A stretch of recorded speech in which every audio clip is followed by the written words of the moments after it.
Hello again. We're giving you an update. Has become our tradition, I suppose, the state of the zoo, as it were. This year we have accomplished a lot again.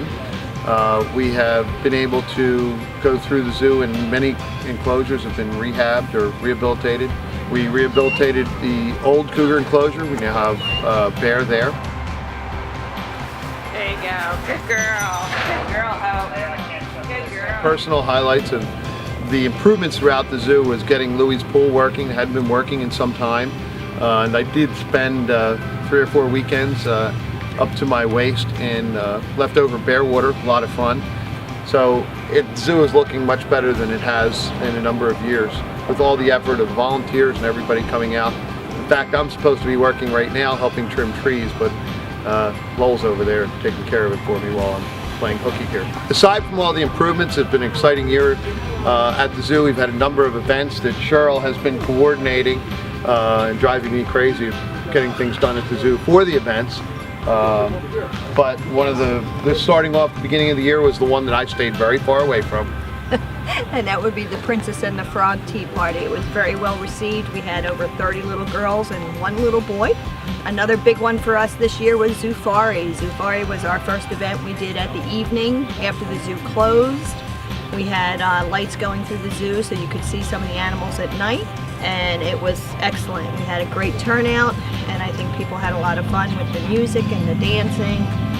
Very well received. The next one that we moved right into right after Zoofari was Zombies at the Zoo. It took us 3 months to actually organize it. We had a committee going to get the event off the ground, and we had, I'd have to say, 200 to 300 people here a night, and it went really well. This year has been really spectacular because each and every month we set attendance records. We've set attendance records for the year, and every single month is set a record for that month. So we're really excited about that. We have had a strong presence on Facebook. It's been one of our main connections to the community and a way that we have been able to effectively communicate. Aside from our webpage, which is very popular, Facebook has also been very popular communication and involving the community and making them a part of the zoo.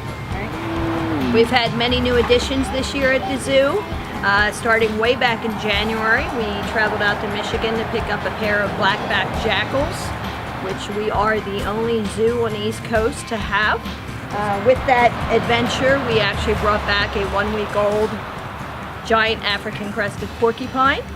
Her name is Penny. I think everybody knows Penny very well. These two here came back in September, and these guys were actually rescued from the Lakewood Zoo. The zoo was closing down permanently, and there were 15 cats to be placed. And we were fortunate enough to bring back 2 1-year-old cubs, and their names is Miracle and Lexus. And we were very fortunate to get them. As many people know, we used to have a Siberian tiger named Sis. Sis was much loved here at the zoo, and we had given her all the care that we could. She lived to the ripe old age of 18, which is very old for a tiger. And Sis is no longer with us. We waited the appropriate time to bring in new tigers. We did wait a little bit just out of respect for Sis. But these girls now have given us, as part of the cycle of life, a new energy at the zoo that we're really excited about. And as you can see, they're quite playful and engaging. So we're happy to have them here as part of the new members of the Plumpton Park family. As you can see, we're also here with another one of the additions to the zoo. This is Hope. She's a European brown bear.